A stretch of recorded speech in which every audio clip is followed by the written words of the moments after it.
ఓం శం శనేశ్వరాయ నమః. మన వినుకొండ పట్టణంలో నర్సాపేట రోడ్డు నందు మన రెండు తెలుగు రాష్ట్రాల్లోనే మొట్టమొదటిసారిగా శరవేగంగా నిర్మాణమై కొలువుదీరి పూజలు అందుకుంటున్నటువంటి మహిమాన్విత శ్రీ జ్యేష్ఠలక్ష్మి సమేత శ్రీ శనేశ్వర స్వామివారి దేవస్థానం నుండి ఈ రోజు మాట్లాడడం జరుగుతుంది. ఈ యొక్క వైశాఖ మాసం అనగా 2025 మే 10వ తారీఖున ఈ యొక్క శని త్రయోదశి అనగా వైశాఖ మాసం శుద్ధ త్రయోదశి అని చెప్పేసి అంటారు. ఈ యొక్క శని త్రయోదశి శనివారం రోజు త్రయోదశి వస్తే దాన్ని శని త్రయోదశి అని చెప్పేసి అంటారు. ఈ యొక్క శని త్రయోదశి అనేటువంటిది ఈ నెలలో ఈ యొక్క మే నెలలో 10వ తారీఖున రావడం జరిగింది. కాబట్టి ఈ యొక్క మే 10వ తారీఖున ఈ శని త్రయోదశి రోజున ఈ యొక్క వినుకొండలో కొలువై ఉన్నటువంటి మహిమాన్విత శ్రీ జ్యేష్ఠలక్ష్మి సమేత శ్రీ శనేశ్వర స్వామి వారిని దర్శించి స్వామివారికి నల్ల నువ్వుల నూనె వాటితో స్వామివారికి అభిషేకం చేసి నల్ల నువ్వుల నూనె ఉప్పు బెల్లం ఇవి దానంగా చేసినట్లయితే ఈ యొక్క అష్టమ అర్ధాష్టమ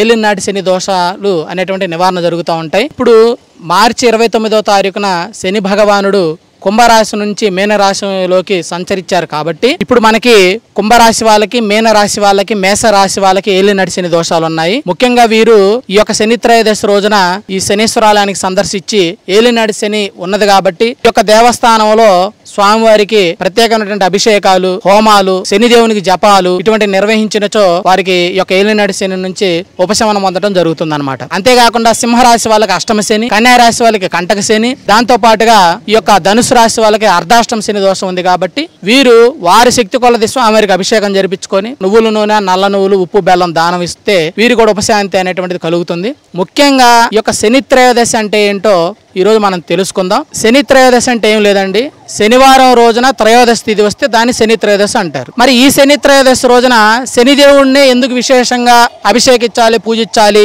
శనిదేవుడికి ఎందుకు ఇంత ప్రత్యేకత వచ్చిందని చెప్పేసి వివరంగా చెప్పాలనంటే, శనివారానికి అధిపతి లేదా శనివారానికి ఇష్టం ఎవరంటే విష్ణుమూర్తి వెంకటేశ్వర స్వామి వారికి. ఆ భగవానుడికి శనివారం రోజు మనం పూజలు చేస్తూ ఉంటాం. ఇక త్రయోదశి వచ్చేసరికి ఈ శివుడికి, పరమశివుడికి త్రయోదశి తిథి అనేటువంటిది చాలా ఇష్టమైనటువంటిది అనమాట. ఇక్కడ విష్ణుమూర్తికి, ఇక్కడ శివ భగవానుడికి ఇద్దరికి కలిసి ఉన్నటువంటి ఒకే ఒక తిథి శనివారం త్రయోదశి. ఈ తిథిని శని భగవానుడు పూజకి ఈ యొక్క ముక్కోటి దేవతలు కూడా ఇవ్వడం జరిగింది. ఎందుకు జరిగింది అనంటే, ఈ యొక్క శని భగవానుడు పరమశివుడిని పట్టినప్పుడు ఈ యొక్క పరమశివుడు వెళ్ళి చెట్టు తొరలో దాక్కుంటారు. చెట్టు తొరలో దాక్కున్నప్పుడు ఏంది శని, నువ్వు నన్ను పడతానన్నావు కదా, నువ్వు ఎందుకు నన్ను పట్టలేదు అని చెప్పేసి అన్నాడు. ఎందుకు పట్టలేదు స్వామి, కైలాసంలో పార్వతీదేవి దగ్గర, ఆ యొక్క నంది భృంగి వీర దగ్గర ప్రమదగణాల మధ్య సింహాసనం మీద కూర్చొని ఉండాల్సిన నువ్వు వారందరిని వదిలిపెట్టి ఈ రకంగా దట్టమైన అరణ్యానికి వచ్చి ఒక చెట్టు తొరలో దాక్కున్నావంటే నా యొక్క మహిమ ప్రభావంగా, నా యొక్క ప్రభావంతోనే మీరు ఇలా చెట్టు తొరలో దాక్కున్నారు కదా అని చెప్పేసి అనగా, పరమశివుడు శనిదేవుని యొక్క ఆ యొక్క వృత్తి ధర్మం కావచ్చు లేదా ఆయన యొక్క శక్తికి ఆయన మెచ్చుకొని నువ్వు ఈ రోజు నుంచి శనీశ్వరుడుగా కూడా పిలువబడతావు అని చెప్పి స్వరం ఇచ్చాడు. ఎప్పుడైతే పరమశివుడికి శనిదేవుడు యొక్క శనిపీడగా ఆయనకి పట్టాడో ఆ రోజు త్రయోదశి తిథి కాబట్టి, శనివారం కాబట్టి అక్కడి నుంచి శని త్రయోదశిగా అది పిలువబడుతుంది. అంతేకాకుండా పరమశివుడు ఇంకొక వరం కూడా ఇచ్చాడు. ఈ రోజు శనివారం త్రయోదశి తిథి నాడు నువ్వు నన్ను పట్టావు కాబట్టి ఈ రోజు నుంచి శనివారం త్రయోదశి తిథి వచ్చినప్పుడు నీకు పూజ జరిపించుకొని, నీకు అభిషేకం చేసుకొని, ఆ రావి చెట్టు దగ్గర లేదా జమ్మి చెట్టు దగ్గర ఒక దీపం వెలిగించి, లేదు శనిదేవుడికి పూజ చేసుకున్న తర్వాత ఇవన్నీ చేయాలండి. ఎందుకంటే చాలా మంది శనీశ్వరాలయాలు అందుబాటులో లేని వారికి మాత్రమే జమ్మి చెట్టు దగ్గర కానీ, రావి చెట్టు దగ్గర కానీ దీపారాధన పూజ చేయాలి అనేటువంటి చెప్తా ఉంటారు. అంటే మనకి శనీశ్వరాలు చాలా తక్కువగా ఉన్నాయి కాబట్టి. కానీ శనీశ్వరాలయాలు స్వామివారు ఉన్న కాడ ప్రత్యక్షంగా ఆయనకు మాత్రమే